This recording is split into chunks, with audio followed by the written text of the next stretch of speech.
Sorry, just a minute. Thank you. Thank you. I didn't want to forget to do that. So great.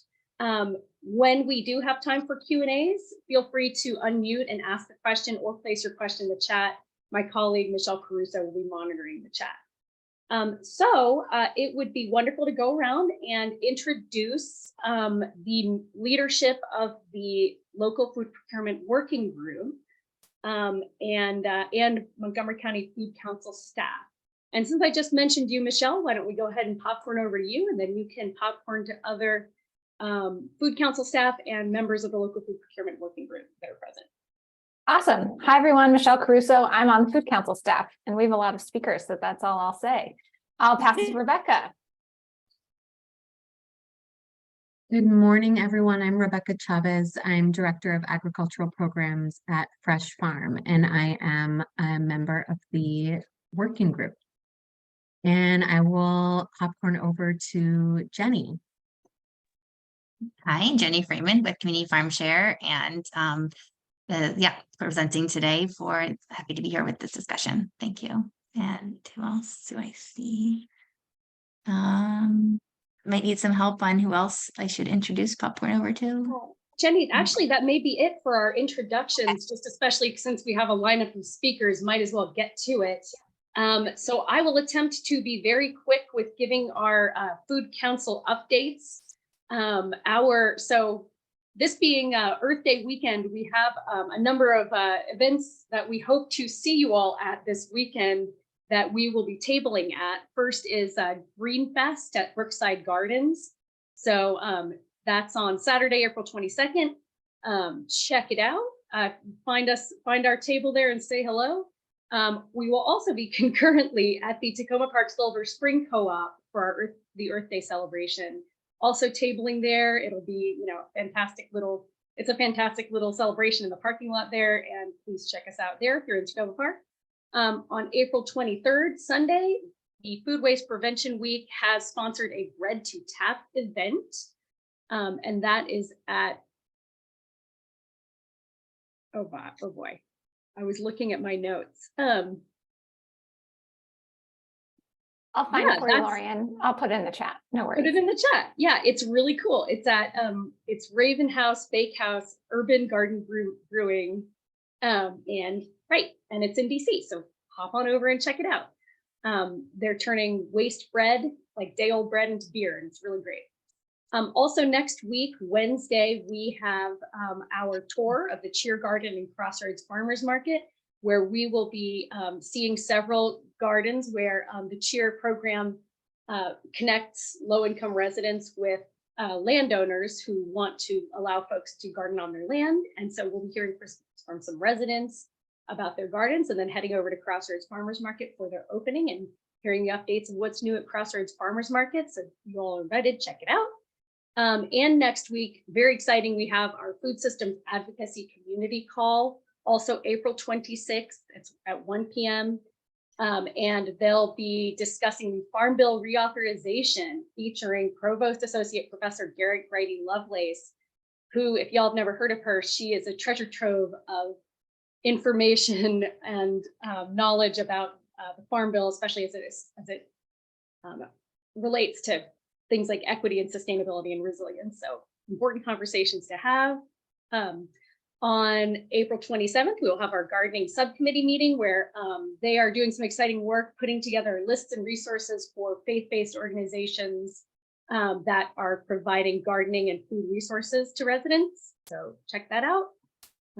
Links will be in the chat. On May 2nd, we're having our Equitable and Affordable Land Access Working Group meeting, where we'll be hearing from Montgomery Countryside Alliance about their new resources for BIPOC farmers in the area and discussing issues facing BIPOC farmers. So please join us for that. And also on Friday, May 19th, that's Friday morning at 9 a.m., the local food procurement working group, this group will visit the Tacoma Park Silver Spring Co-op. We'll be hearing from Mike Houston, the general manager of the co-op, about nuts and bolts of purchasing and stocking local foods on the shelves of the co-op, but we'll also get updates from Ivy Baker about Crossroads Community Food Network and about their local food efforts, And we're going to be observing Small Things Matter as they pack their boxes for low-income residents in the Tacoma Park Silver Spring back room. So exciting stuff, a lot of stuff going on, and you all are invited.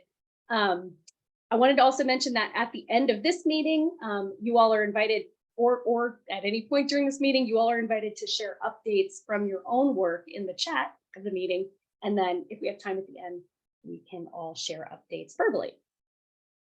So thank you so much.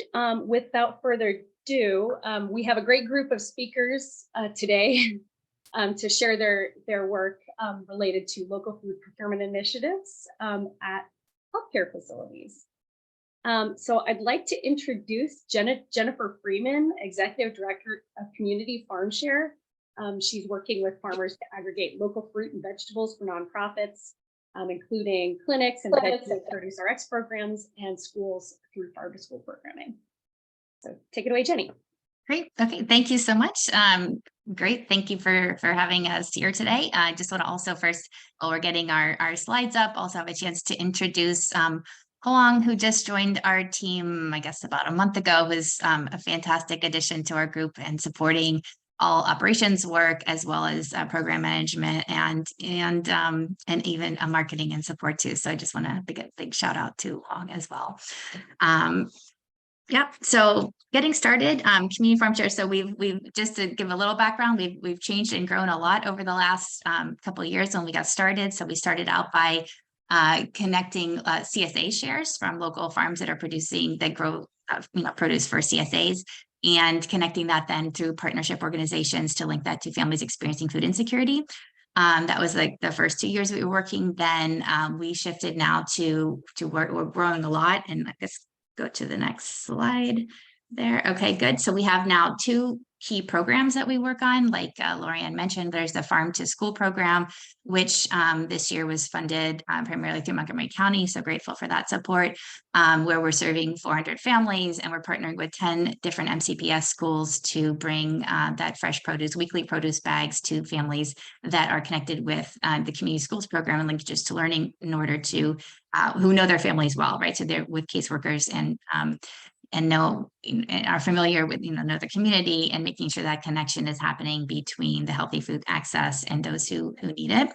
And then our second main program is with Food is Medicine. And so the Food is Medicine program is a partnership between really 3 different groups of, or 3 different partners. One of them is the community clinic, which is helping to support the clinical work, so testing patients for their A1C numbers, BMI, diabetes, health-related diet-related chronic disease. And then there's the community-based organization partner, which could be one of the consolidation hubs. We work with 2 of them, which is Hughes and Oak Chapel. And then we're also partnering with WUMCO in the Poolsville area. And again, connecting with the community organizations is critical, as they know their families and patients well, to be able to connect with the clinics and make that link between healthcare and healthy food access. And then we come in as community farm share as the providers of the produce. So both of those options, when we look at it from a procurement or both of the programs from a procurement point of view, means that it's there's institutional buying, so not in the sense of a giant hospital system or a giant school system or something like this that's doing the institutional purchasing, but through those clinics, through those community-based organizations, and through the connections with the community schools, that in a sense is that institutional buying on that level. So I just wanted to do a brief framework overview of what we are doing this year. So we have about 83,000 pounds of food that we're purchasing from 10 different farmers, and it is investing about $200,000 in our local food system, so to our local farmers. So that's the funding that's going directly to them to purchase the food. We do emphasize that we purchase the food as opposed to the donation base, because we want to build up their system. Okay, so next slide, thanks. Okay, so I do want to just bring in this slide about Food is Medicine, since some of our other speakers are also working on Food is Medicine work. We focus on produce prescriptions, and produce prescriptions. I did want to differentiate between medically tailored meals and other, which is kind of on that specific, like if a particular patient needs specific ingredients or specific groceries or specific food, that's what the medically tailored meals programs do. So for example, like Food and Friends does a lot of this great work, and it's really tailored to the specific needs of an individual. Whereas at the bottom of the pyramid, there's the like SNAP and WIC programs basically. And then we kind of come in at the middle, the produce prescription. So here it's not really, it's not a niche a niche market. It's really very broad looking, because what we do in terms of produce prescriptions is look at it as the social determinants of health. So when we look at, what are the issues that are facing communities, whether that's housing or income level or jobs or any of those social determinants of health, the produce prescriptions comes in as really a preventative. It can be a preventative health intervention. And I really just wanted to emphasize that it can be also for treatment. So as some of our patients in our programs already do have diabetes, and having that healthy food access is critical to maintain and manage their diabetes conditions, but then also, again, looking at the social determinants of health perspective, that as a preventative measure, this is also critical. So if we could look at it to integrate produce work, like food as medicine programs, into other community-based organizations work, whether it's food assistance providing, and looking at it is connecting it with school systems to be able to integrate that into school-based health and wellness centers. All of those opportunities would be perfect matches for supporting the health of the community by healthy food access through our produce prescriptions program. Okay. Next. So yeah, like Lorianne said too, we want to talk about some of the constraints and the impacts of these constraints of what local farmers are facing. So there's a connection between, if a small farm has lower production volumes, it makes it obviously more difficult for them to be able to sell to the larger institutions, because they don't have the volume. There's a lack of local agricultural infrastructure. Currently, at least in our area, throughout, look at larger Maryland, there is infrastructure, but here that piece is missing, which is making it harder for the small farmers to be able to come together and all sell into one space where that could then be purchased and onwardly distributed to other organizations. Equitable access to land is critical, as it's blocking the lack of diversity in land ownership and production from a diverse producers. And another key point is that significant increase in pricing, which has really hit farmers hard over the last year, whether that's due through inflation, which has hit all of us, but also even lack of inputs and higher costs for inputs, so like fertilizers because of the Ukraine war, and that's been tough to make it for them to have a livable income. Another piece too is that true cost of food is not currently integrated into how the pricing works in here. So a lot of the subsidies in industrial food systems are going through commodity farms. It's not benefiting the local food farmers to be able to sell the food at the price that it really is worth, especially given labor cost and all the other high costs of local food production here. So that these are kind of the constraints and the impacts of that. Yep. Next. Okay. But then on the other hand, so not that it's all doom and gloom, but there's a lot of opportunities for small farms. So here I want to talk about what Community FarmShare is doing in terms of structural initiatives and also the intentional program design that we've done. So we spent a lot of time working with talking with the farmers, getting a lot of feedback. So probably on the phone calls with farmers probably every week, hearing what the needs are and how to make our program, but generally working on food systems ideas having more strength. So like I said, we used to work from just buying the CSA shares from the local farmers. And what we did this year now is transition into working on we have this small aggregation hub, which is located over at Common Root Farm.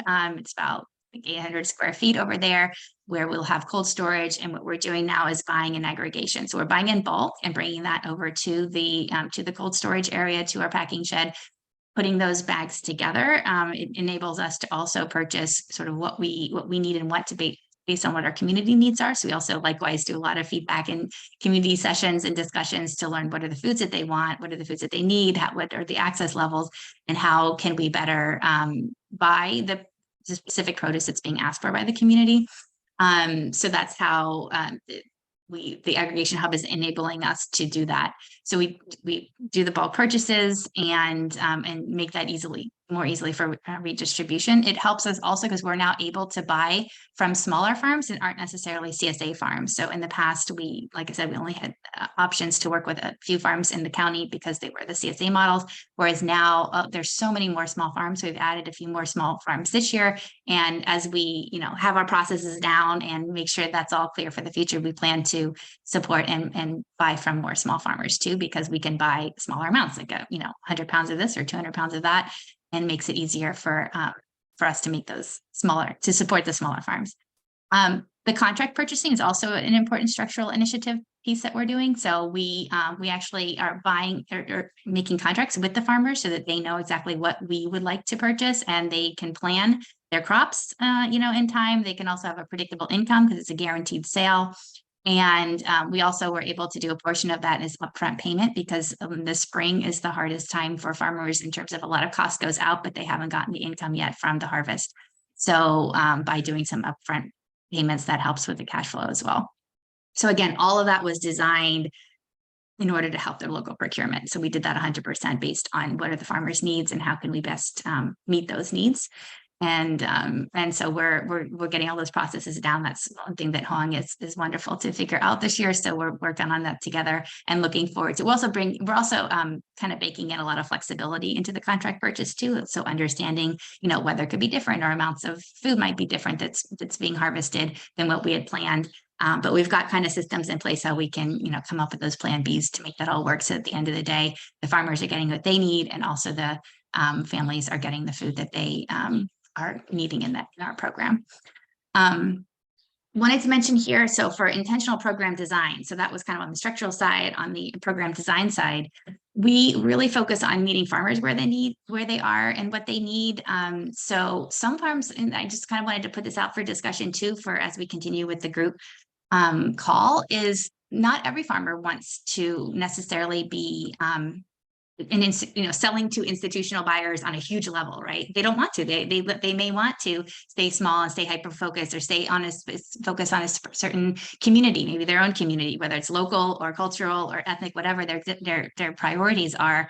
And so this is an option for Community FarmShare to support them where they are, whether they want to grow or not, and still be tied into, in a sense, institutional sales, right? Because they're still being plugged into selling to the clinics or selling to the school system or whatever it is, but not necessarily on a giant level because they might not want to.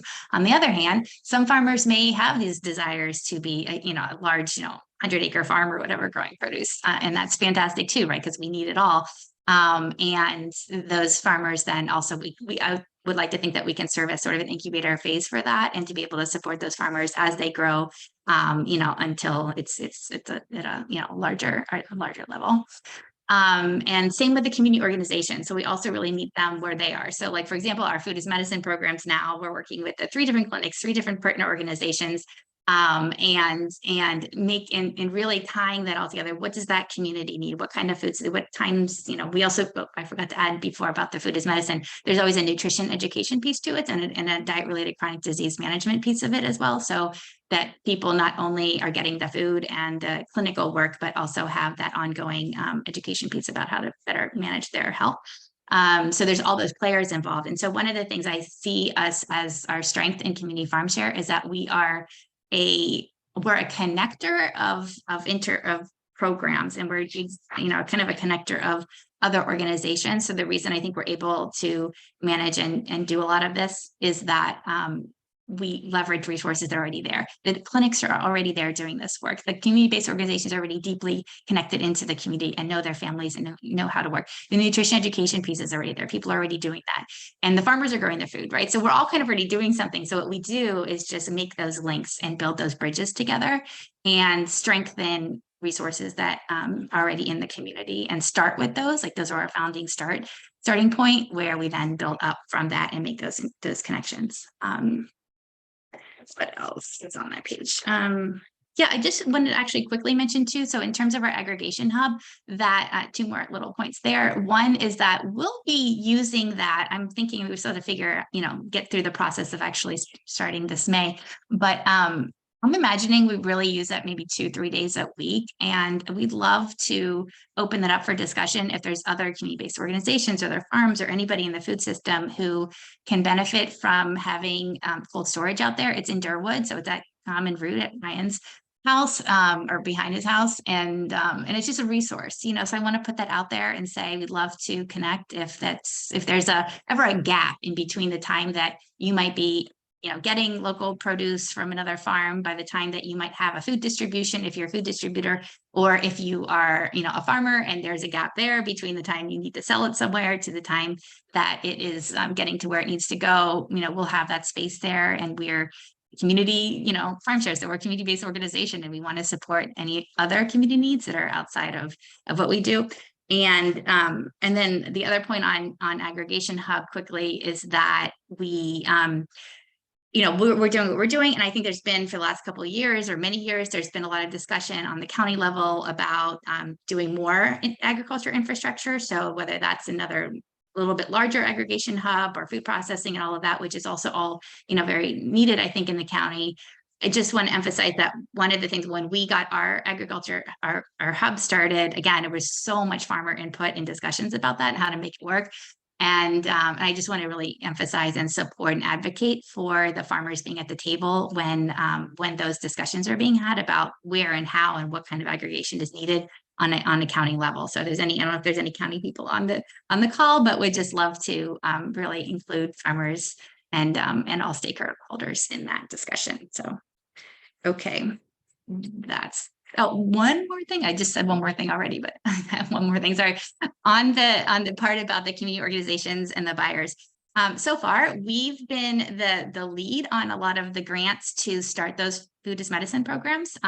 So we've kind of just reached out then to different partners to connect into that system. But I also want to say too is that we're coming up with the processes, right? So if there are other community-based organizations that maybe you're a food assistance provider and you take the lead on a grant and just kind of write into that grant too that there's local procurement, there's health connections and all of that, we'd be happy to just be in and support your process on taking leads on those grants, and then we can support the local food procurement. So there's not just like community farm share buying food, but there can be those linkages between other organizations, and we can support the local produce that you might want to include in any other grants that you would take the lead on if you're a food assistance provider. Okay, sorry, now I'm on the next slide.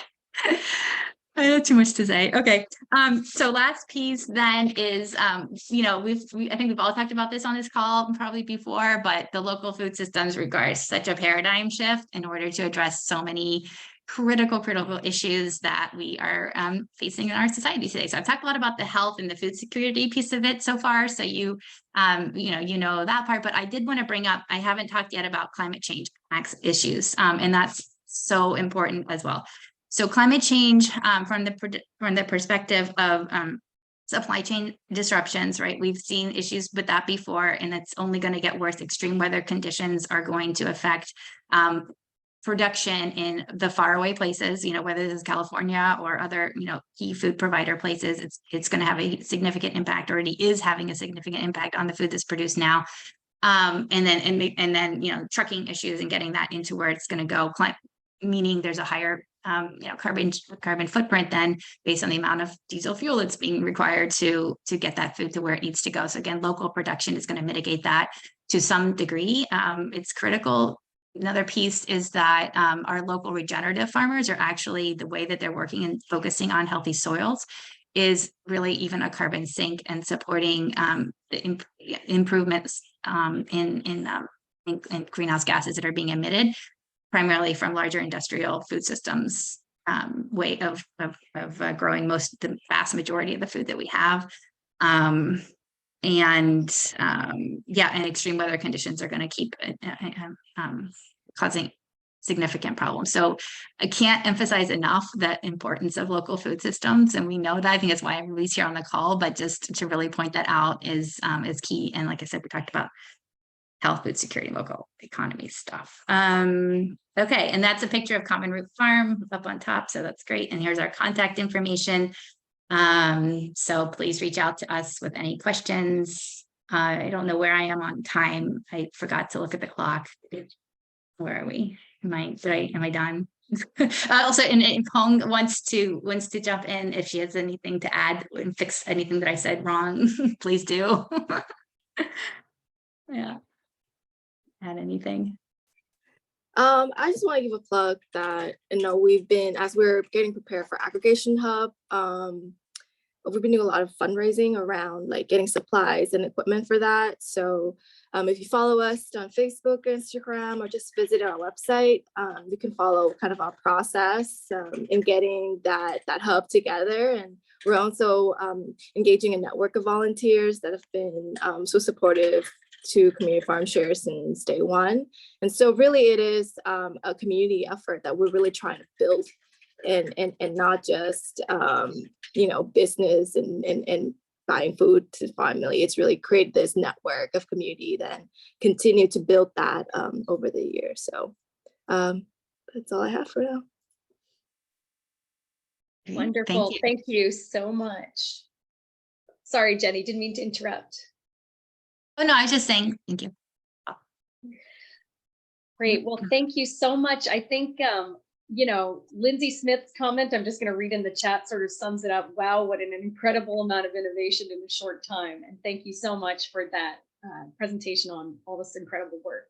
In the interest of time and getting through the rest of our speakers, I would want to go ahead and just go straight into our next speaker, and perhaps Jennifer and Huang can take questions at the end during our general Q&A or via the chat, if they wouldn't mind, because we just want to make sure we're getting through, folks. So might I go ahead and introduce Carla Cash, the Executive Director of MAFRAC, Mid-Atlantic Food Resilience and Access Coalition. And MAFRAC exists to connect and strengthen the resources for the Mid-Atlantic DMV food system. So take it away, Carla. Good morning, everyone. Thank you all for having me. As Lorian said, I'm Carla Cash, the Executive Director for Mid-Atlantic Food Resilience Access Coalition, but I'm also a food distributor and resource connector as well, because I have my own nonprofit, Greater Expectation Outreach Ministry, and that's how I really got connected into this food co-op or family. So back in 2020, MAFRAC began in, just like a lot of us, during the COVID pandemic. And during that time, over 25 million Americans had applied for unemployment insurance, and food insecurity was always prevalent, but during the COVID pandemic, it brought it to the forefront. So people thought that COVID brought on this food insecurity, but it really didn't. It's always been an issue.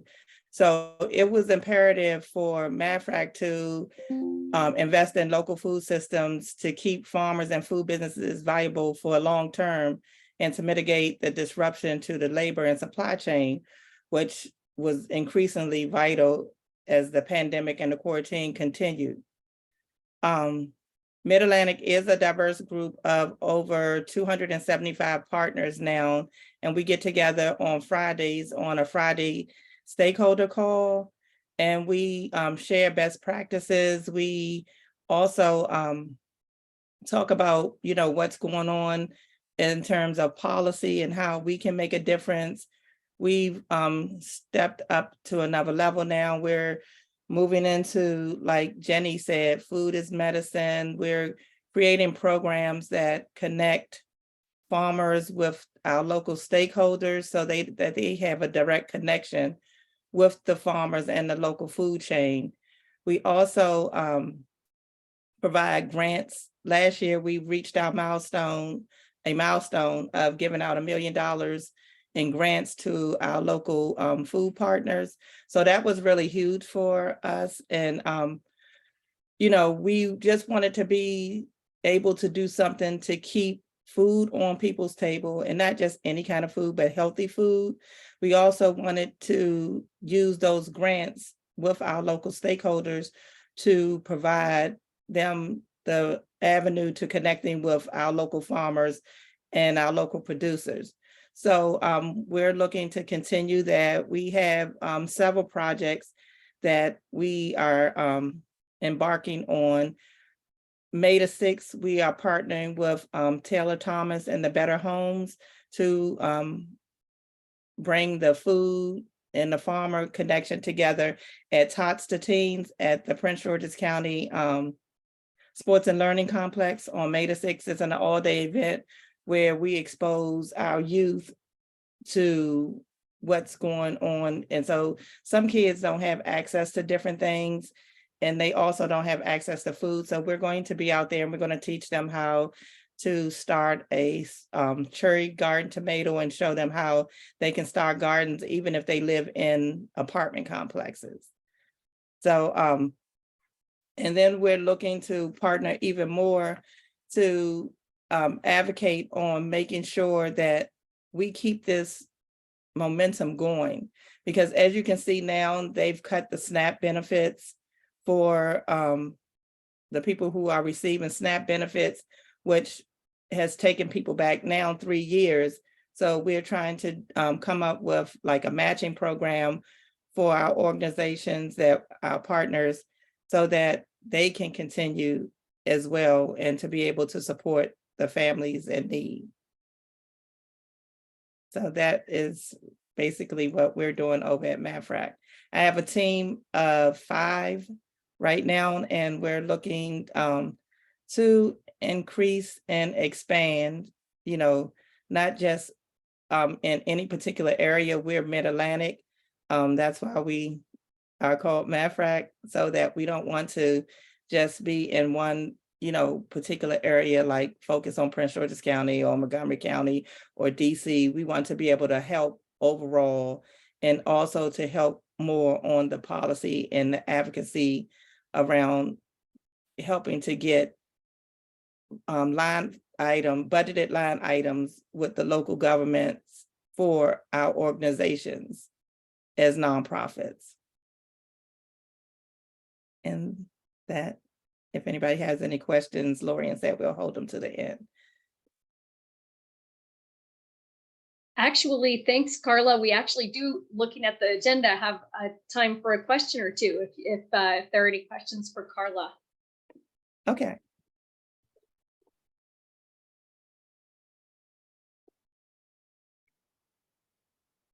I'm looking at the chat. Lindsay Smith says 1 million in grants. Amazing, Carla. I suspect MAFRAC could have given out a lot more too. Yes. So right now we have 2 different grant streams. Well, we had 3 different grant streams, thanks to Lindsay. We have our general grant, and we have our PATH grant. And our PATH grant is where people in Rappahannock, Fauquier County, and Culpeper, they have problems and challenges with food. So we provide a grant just for that area, thanks to the PATH Foundation. So we're getting ready to gear up for another MAFRAC general grant. So if there's any stakeholders on the call, be on the lookout, because that's coming soon. Jenny? And Jenny? Yeah, I only have a question. I just have a big shout out because I've been on these MAFRAC calls for a while, and it's an incredible community. So it's a group of, you know, people who from all different backgrounds, stakeholders, areas, regions, who come together for, you know, what do you have, what do you need? And it's an incredibly open, kind, sharing, supportive community. And there's just, I can't emphasize what a beautiful place it is to be on Friday afternoon. Yeah. And I have to say, when I got started, I was like, who would have a call on a Friday afternoon? And then at 3:30, like, why would somebody even think about that? But it's like, ever since my first meeting, I look forward to that call, and not even thinking that I would become the executive director of MAFRAC in any time, not even a short time, but anytime. But those calls are like, you know how Superman used kryptonite to keep him going. it is like our kryptonite for our family of stakeholders. And we share, like Jenny said, what do you have? What do you need? It can go as low as light bulbs, as far as food, as far as grants, as far as just, someone just passed in somebody's family, we support that. We have different people speak on best practices. So it's really a great call to end a Friday with. It's like one big family. So that's one of our biggest things. I know some people would think that the $1 million in grants are, but our Friday calls is really the most important thing to MAFRAC. Great. And I think just one more question for Carla before we move to the next speaker, but Lindsay Smith in the chat asks, Carla, are you hearing from MAFRAC participants that they are seeing increased need for food assistance now that SNAP EAs have gone away? She adds, some of us have heard that demand started increasing earlier than this. Yes, it actually started in February, like the end of February. I guess when people got their notifications, they started in a panic mode. But we, on our group of partners, are working diligently to try to, like I said, starting a matching program and finding more funding to help. And, just also educating the families. That is what the Tots to Teens Expo is for me. I know it's for, the actual expo is to expose kids, but it's for me to reach those families that come and bring their children, to let them know that we are there for them, and we will show them how to garden, show them best practices, how to save money, by purchasing from local farmers, how they can, a lot of people don't know if they use their SNAP benefits, they will be able to get more out of if they purchase at a local farmer, with a local farmer or a market. So we want to learn to educate. And we also have some farmers that are going to be there, and they are third generational family farmers as well. Sounds so fabulous. And just thank you so much, Carla, for detailing just all the fabulous work of MAFRAC. Thank you. Thank you for having me. Thank you. And if there's more questions for Carla, we can wait till the end of the Q&A. But allow me to introduce Rebecca Chavez, who works with FreshFarm as Director of Agricultural Programs, to talk about all the exciting work that FreshFarm has going on with local food procurement, in particular, linking up with La Clinica. Okay, I'm going to attempt to share my screen. Is everyone able to see that? Mm-hmm. Great. Okay. Well, thank you so much. I'm so pleased. I already heard a lot of resonance with what Community FarmShare was speaking about, and MAFRAC has been an excellent resource for many of our community partners, which I'm going to speak about in a little bit. So I'm really pleased to be sharing this space with both of those organizations. So really appreciate the opportunity. Hi, everyone. So I introduced myself already. I'm Rebecca Chavez. I'm the Director of Agricultural Programs at FreshFarm. Okay, so I'll just give you a little bit of where I'm going to be. After this, I'm going to be tossing it over to La Clinica del Pueblo, which I think Lauren will introduce them, but that's one of our partners in the work that we do. So I don't want to take up too much time, but I will give you some background on FreshFarm. So we did start in 1997 primarily as a farmers market organization that was really focusing on agricultural commerce. So we started with the farmers market that is in downtown DuPont Circle in 1997. And then since then, we have really evolved a lot to incorporate, broaden our focus to really think about education and food access and the entire food system. And last year we celebrated our 25th anniversary, which was really exciting. So as I mentioned, this is just our mission. I talked about how we have really been evolving our initial focus on agricultural commerce to incorporate food access and education, as well as food distribution programming, which we're going to talk about a little bit more today, which is really taking kind of different approaches to being able to expand the footprint of our farmers markets, and so to really broaden that agricultural commerce. In the past 25 years, we've gone through a lot of changes. We are in the process of finalizing a strategic plan, and through the year-long kind of engagement and reflection of creating this new strategic plan, one of the big outcomes was focusing on our transition to a food system organization. So a lot of people know FreshFarm as a farmers markets organization because we do have a really extensive network of farmers markets. But our focus, like I said, we've been broadening it and deepening it. And we are really working to connect the entire regional food system. So we're either seeking to work in all of these different spaces, or at least to support work that's being done in all of these spaces. So some of our primary goals in the work that we're doing is to promote a thriving food economy that prioritizes diverse stakeholders, but also to focus on giving individuals as well as community organizations agency and knowledge when it comes to accessing nutritious local food. We do have strategies that focus on kind of 4 different levels of action. So working with individuals, communities, systems change, and then kind of raising up the effectiveness of our organization. But what we're really focusing on today is that strategy of cultivating and supporting communities, which is why we're going to be talking about our partnership with La Clinica. So developing solutions in collaboration with community-based organizations to make local food more accessible. This is just a snapshot of our agricultural program. So I mentioned we started as a farmers market organization.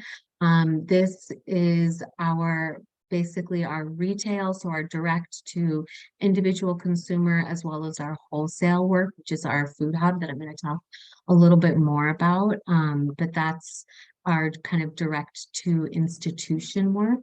So this kind of gives you an idea. We're in DC, Maryland, and Virginia. We do have a pretty extensive network, which really allows us to take a much more integrated approach to our work. And this also just lets you see a quick snapshot of the other program areas that we're working in. So food access, encouraging and facilitating folks in using their nutrition incentives. We have a big education focus, and then we're also doing kind of education in different contexts. So really in the community and with different community-based organizations. What we're going to be focusing on today is our food hub. So basically there's kind of 2 different ways to think about it, which are these visuals. It's inspired in this kind of mesh grid model, which you see on the left, which is utilizing this network of 24 farmers markets that we have to be distributors and aggregators of food. So what we do is, we know that when the pop-up food hub started in 2016, 2017, we knew that there were farmers coming into the city several days a week, and many times they were, making their sales and returning with food that they hadn't sold, or they were coming in and going back home with space in their trucks. They had really the opportunity to be selling more, but didn't necessarily have the platform to do so. And we also knew that there were clients in the community that weren't necessarily able to access traditional procurement, so couldn't meet order minimums when it comes to wholesale orders. And so what we did is developed a model that takes advantage of farmers markets, as I said, as points of aggregation. We use them to aggregate many different, many small orders from multiple customers, and then sort and pack those orders for distribution. So you have farmers markets as places that people are coming in to do their shopping, but it's also a place to aggregate produce that's going out to different community-based organizations. And we're delivering directly to those community-based organizations, which themselves are hubs for reaching, you know, entirely new populations that maybe aren't able to make it over to a farmer's market. So it really does expand our footprint.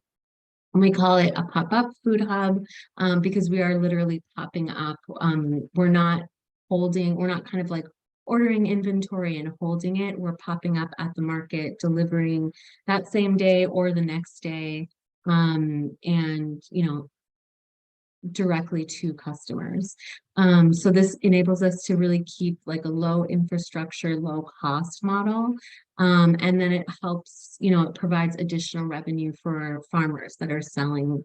The low cost model means that we're able to fulfill produce orders for different types of clients without really needing to mark up at all. And then we're also supporting farmers by making those farmers markets even more viable for them by putting in kind of additional orders. So that's the pop-up food hub model.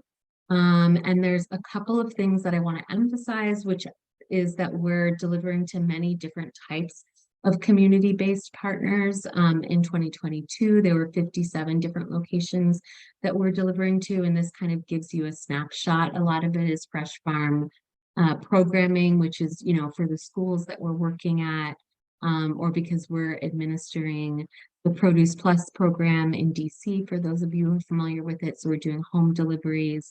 We have a market share program, but we're also really seeking to engage with community-based organizations that are serving clients in really critical phases of development. So you can see that we're working a lot with senior care providers.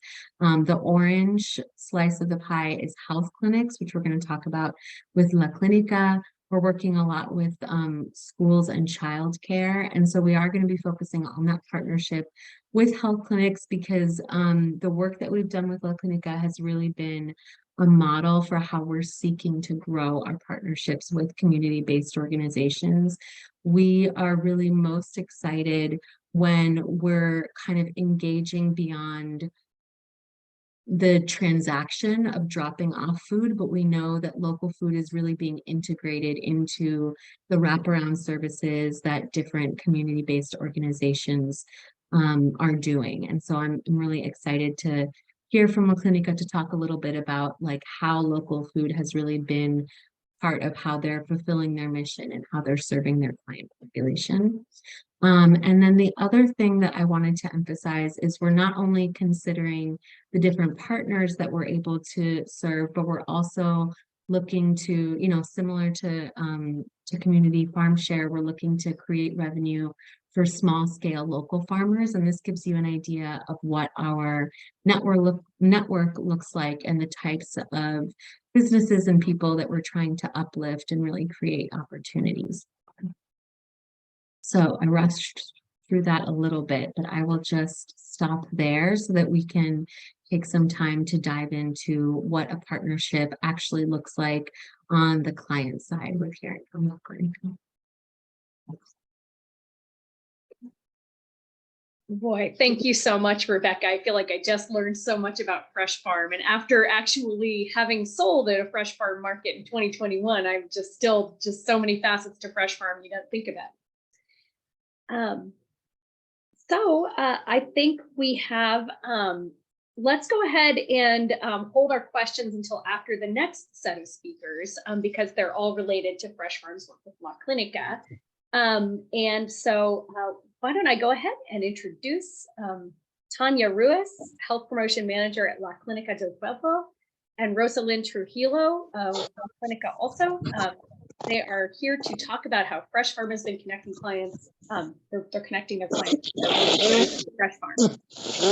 And let me go ahead. I know I'm just go ahead and Tanya and Rosalind, just tell me whenever I need to advance the slide and allow me to get the slides up. Let's see, 1 second. Thank you. Thank you very much, and good morning. Thank you, Rebecca and Lorian, for having us. It's a special to have a health center like discussing things here. So I think is so inspiring to hear like all the work that is going around local food, local produce, and how that can have a positive impact in our communities.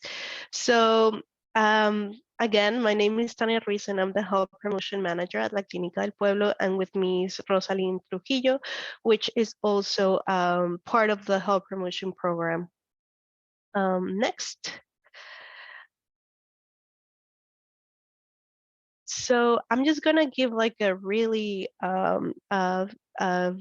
really fast overview of La Clinica del Pueblo. So basically, we are a federally qualified health center and a certified patient-centered medical home, as well as a community-based organization. And actually, La Clinica is turning 40 years this year, and it opened its doors in 1983 by Salvadoran immigrants and U.S. health advocates in response to the emergent health needs that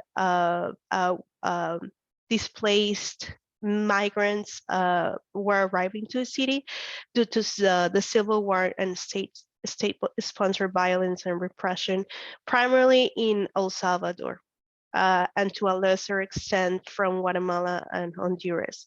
So for many of these immigrants, accessing healthcare services in the United States was nearly impossible due to cultural, linguistic, and economic barriers that they faced.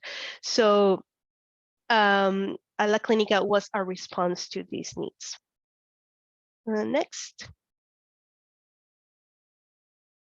So mainly since La Clinica opened, it was basically a volunteer-run clinic that was like open just one night per week, and it has grown a lot. We have grown from that volunteer-free weekly clinic to a multi-site organization working in DC and Maryland.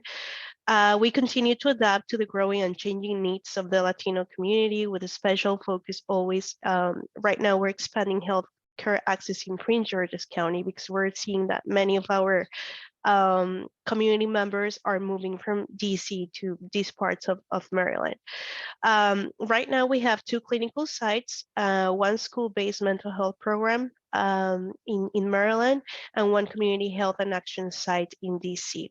So that's us, and it has been a long history. So overall, our main mission is to build a healthy Latino community through culturally appropriate health services and always thinking on those most in need.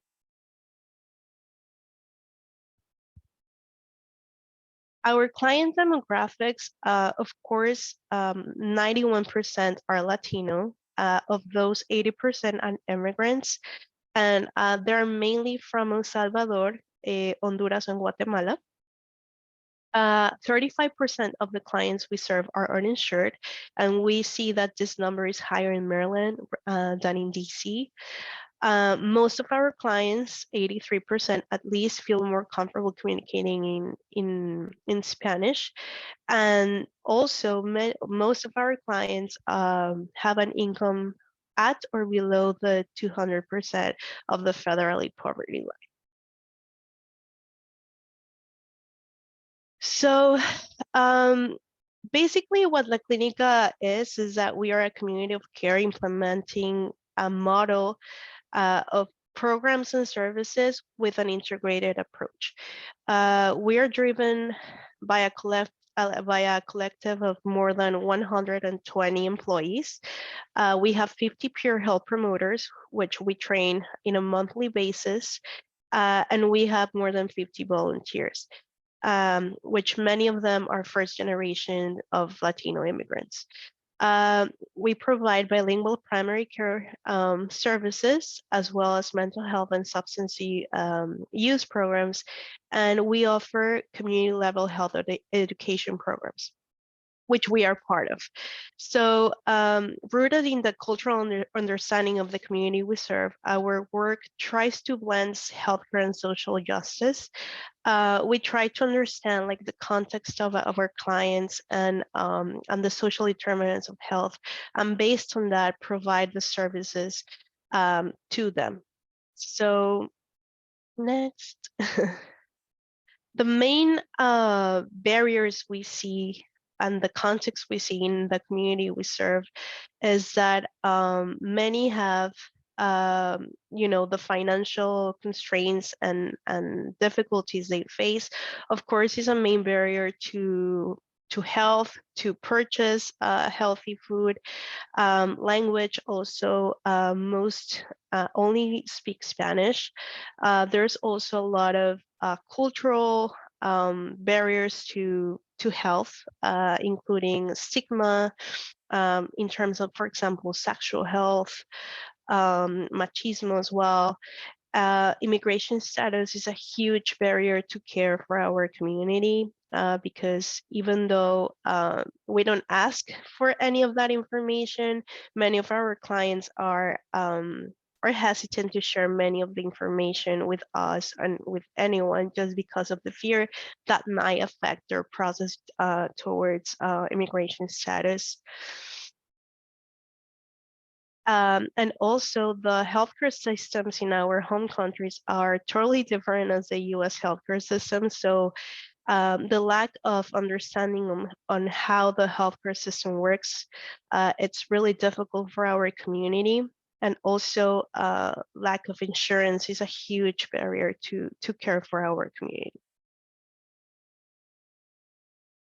So now I'm gonna let Rosalyn talk a little bit more on how the context of our clients plays into our amazing coordination with FreshFarm. Thank you, Tania. You can go on to the next slide, Lorian. So the overall goal with this partnership, we're extremely grateful to have a partner like FreshFarm, was to increase food insecurity in the Latinx community while creating lasting behavior change regarding nutrition to lead to better health outcomes. So I believe this started about a year after the pandemic. And with the pandemic, like many of you have mentioned of the presenters, there was a higher rate of food insecurity in the Latinx households, shortage of bilingual service providers, huge economic impacts due to COVID-19 in our community, and also health disparities. So how we decided to tackle this with our partnership with FreshFarm was we decided to tailor our programmatic strategies with the community needs.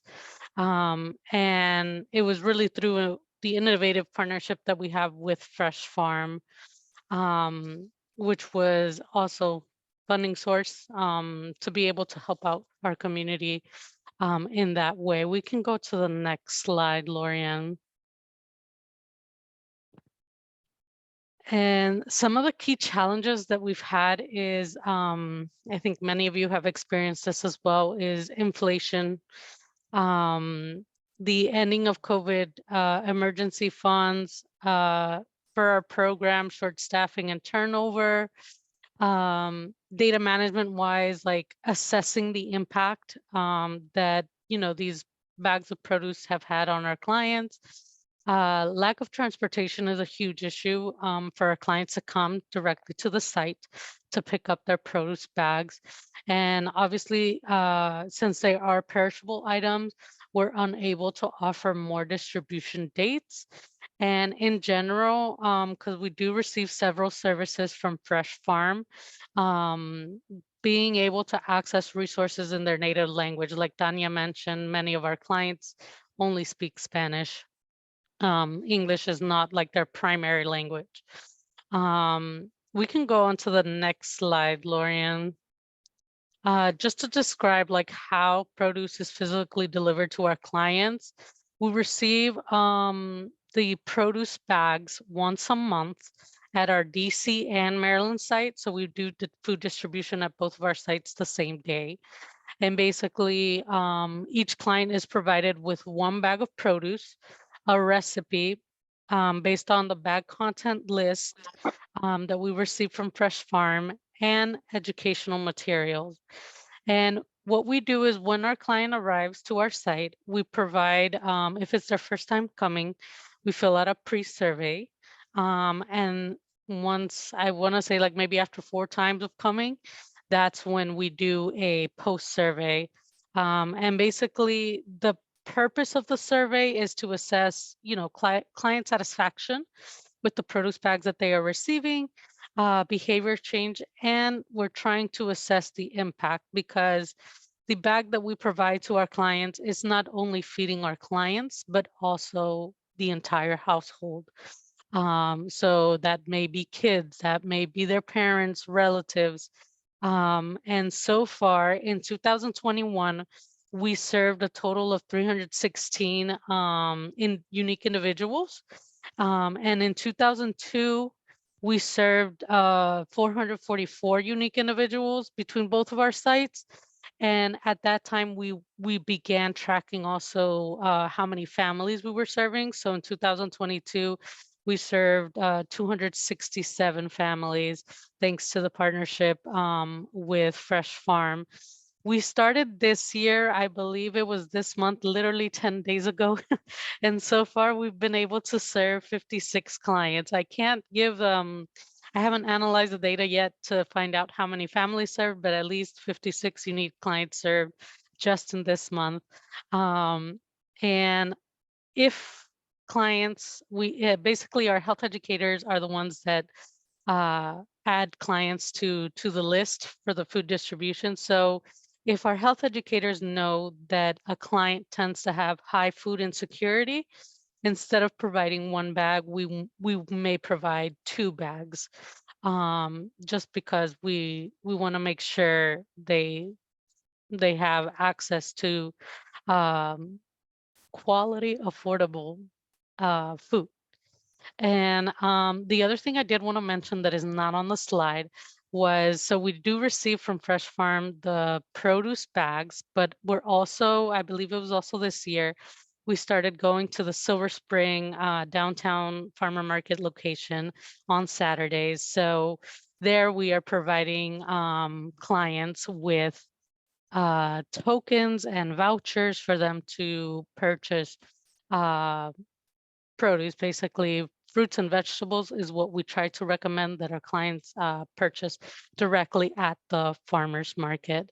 And we can go to the next slide, Lorian. And basically, these are testimonials, like short stories or anecdotes that some of our clients have provided us. So this slide says the $30 tokens helped us to buy the eggs for the month. And I think everybody knows that right now, eggs are really expensive. So this was like a highlight for the client. We can go to the next slide, Lorian. The tokens are very useful to us because I am retired. And with that, I can buy the necessary things for my household. Thank you very much. And if there are more programs like this, please write me down.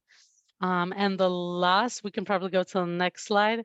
I did want to share, I feel like it is a lot of text on the screen, but it's, I feel, a very impactful story from one of our clients. And this is from when we were doing food distribution more frequently. It was either weekly or bi-weekly at our Hyattsville location.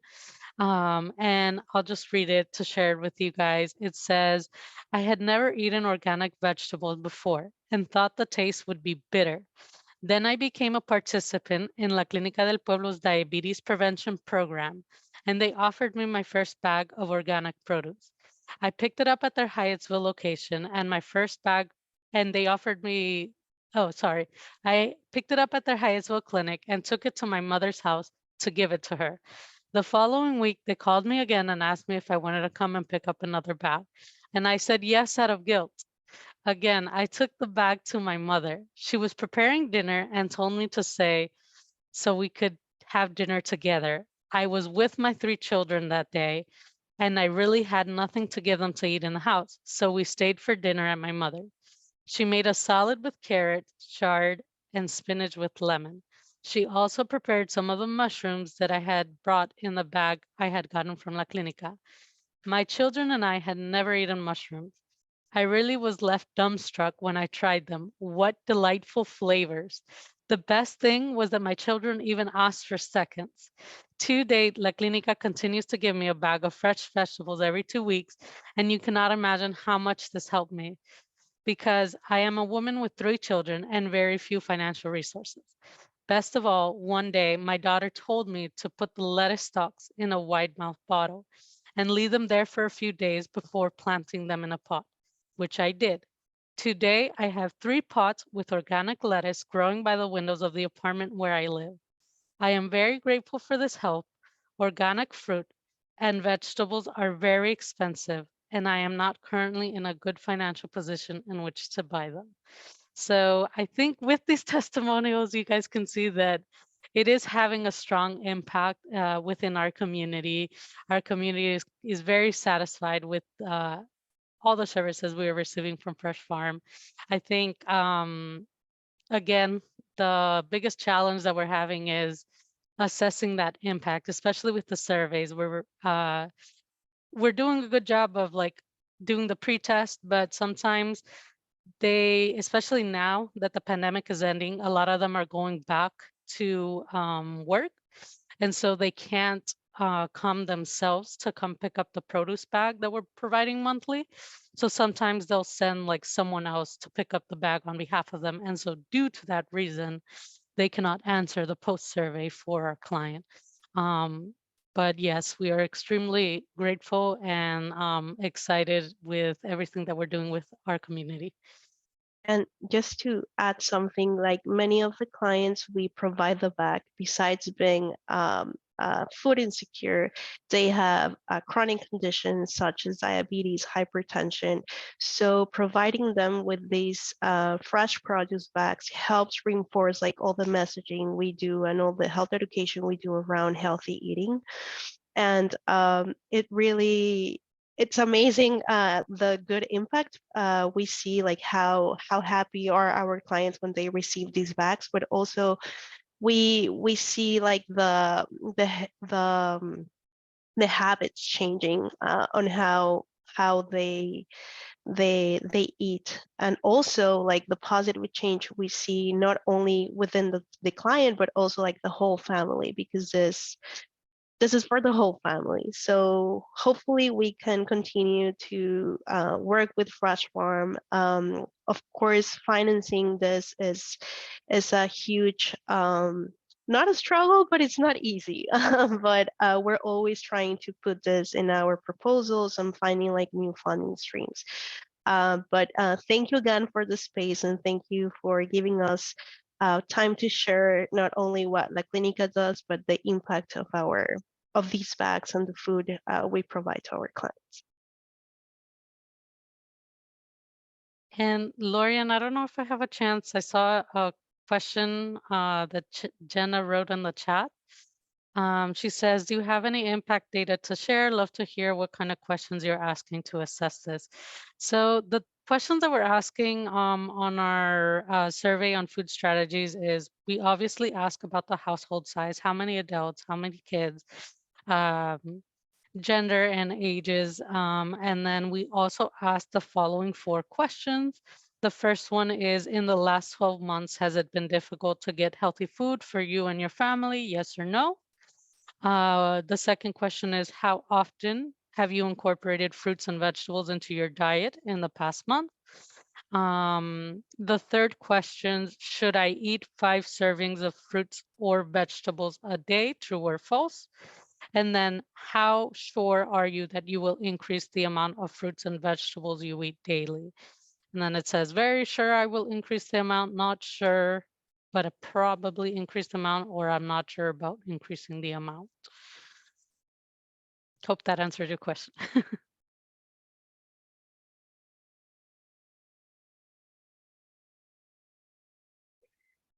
I just want to say this, that testimonial, just, I think I'm probably not alone in being like totally so touched by it, and it brought tears to my eyes.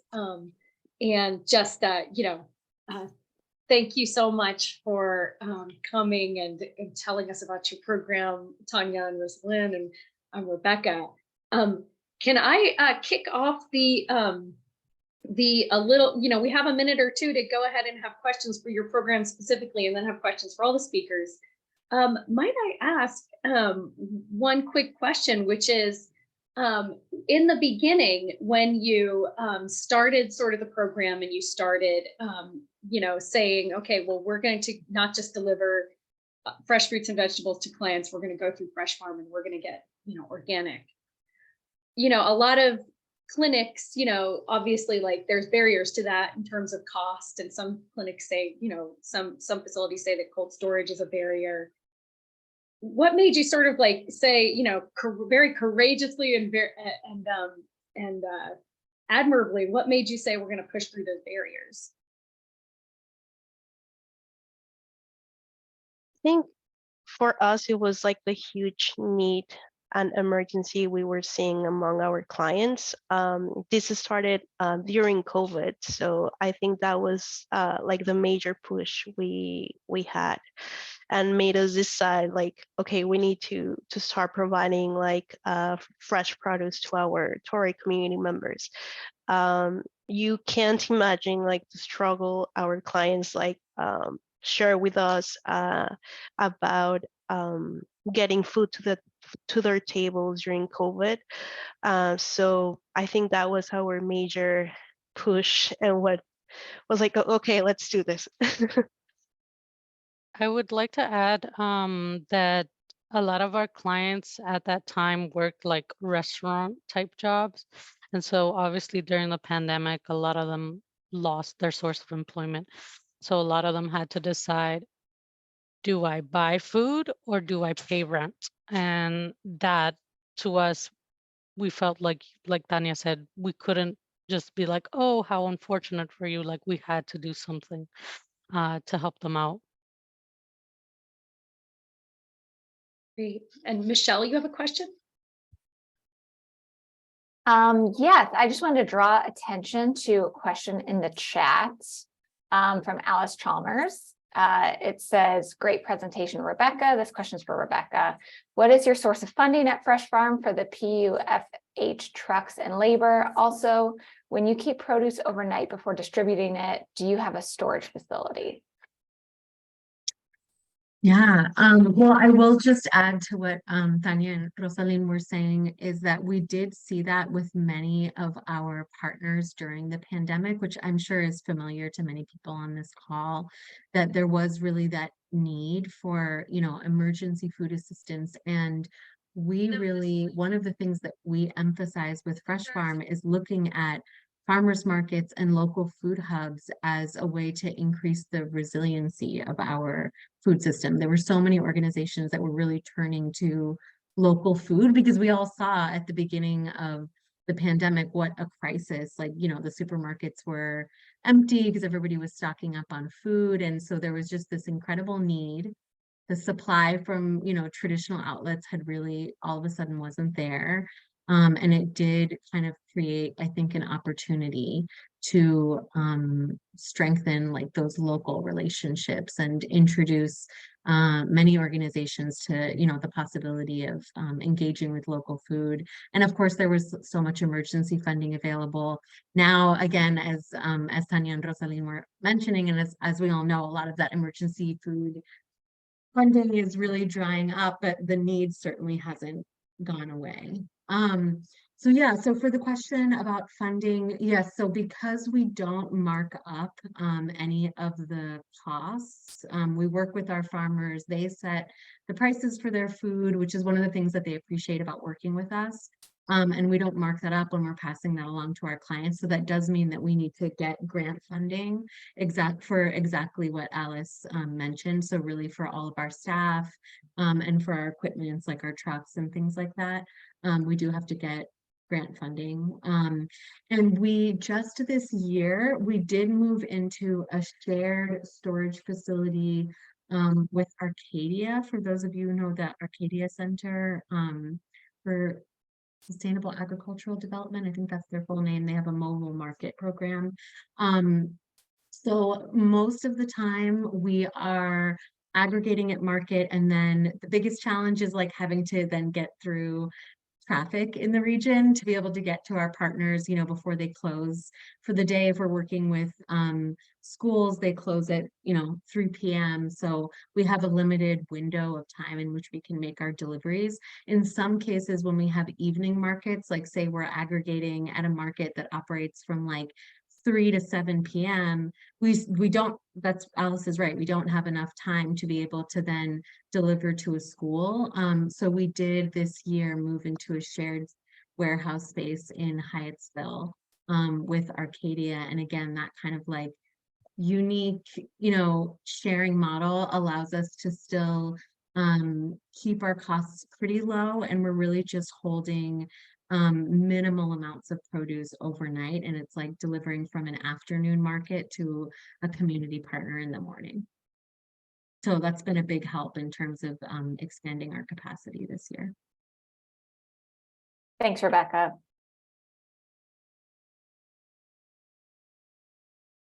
All right. Are there any questions for any of the speakers? You are welcome to put them in the chat or raise your hand or unmute to ask any questions verbally.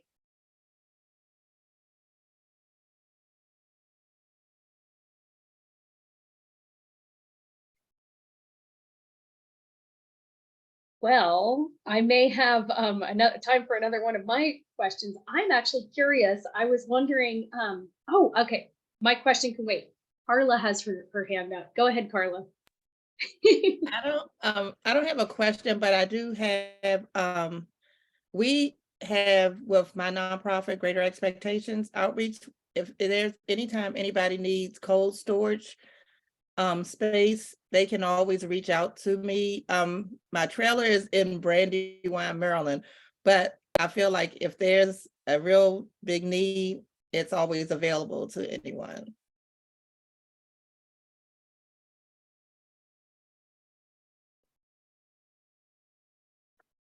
That's an incredible offer.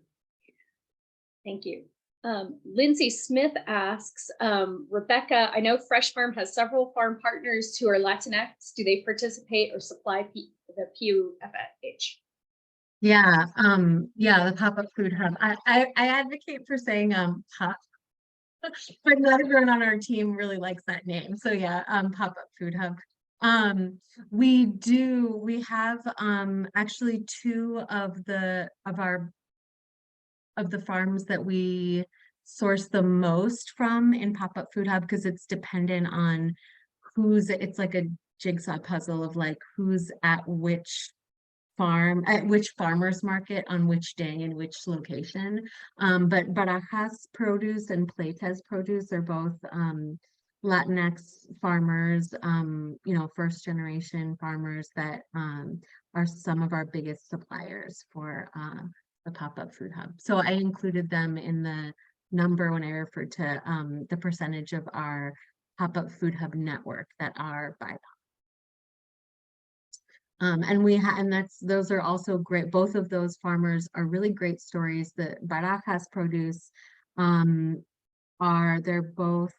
they're immigrated from Mexico in the 80s, and just I think last year they had been leasing land for the past couple of decades, and just this year they were able to purchase land for the first time, which was really exciting. And with Playtez Produce, another of our probably biggest Latinx supplier, when they started working with the pop-up food hub, it was the first time that they were working with a wholesale client, and now I think we're like one of their smallest wholesale orders. So I think Jenny mentioned in her presentation about how they really see, you know, community farm share. They see the power of like those incubators for farm businesses, and that's certainly something that we're also seeking to do with FreshFarm. And yeah, the pop-up food hub we started in 2016, before the pandemic.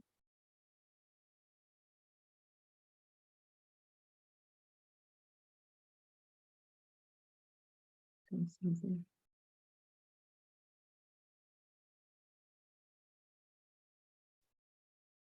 I'd like to highlight Carla's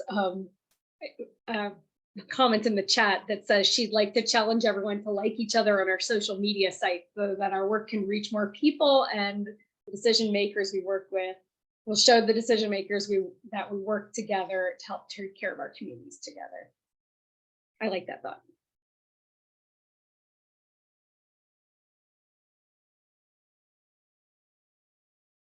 So can I ask a question that may or may not be an easy to answer question, but I noticed that the La Clinica clients go to the fresh farm markets and they receive tokens, and I'm curious if that connects to the SNAP or FMMP program and receiving tokens through them, or is it just funded another way?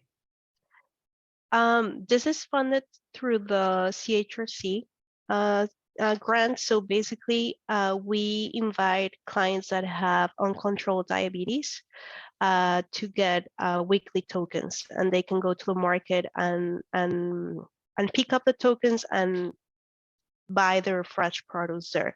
So no, it's funded through a CHRC grant that it's meant to control diabetes among patients. Wow. All right. Well, are there any other questions, or if no other questions for our speakers, are there any other general comments or updates about related programming going around the whole DMV region?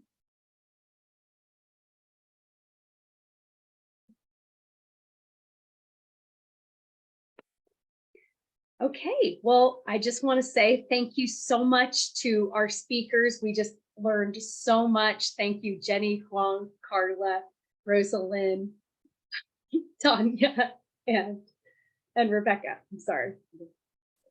And just thank you so much, everyone. This has been a very just informative presentation, so many informative presentations. And please do join us for some of our upcoming events. I see that Michelle has dropped the link in the chat to our events page. We've got a lot going on and just need all of our voices together. As Carla was expressing in her sentiment, we need all of our voices together to solve these important issues of our time. So thank you so much, y'all, and we will all be in touch. All right, have a good one. Thank you. Bye, everyone.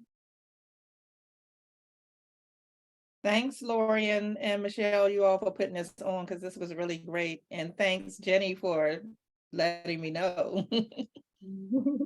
Thanks, Carla. All right, everybody have a good remainder of the week. You too. One more Enjoy the day weather. before Friday. Absolutely. Great to see you. All right, bye-bye. Bye.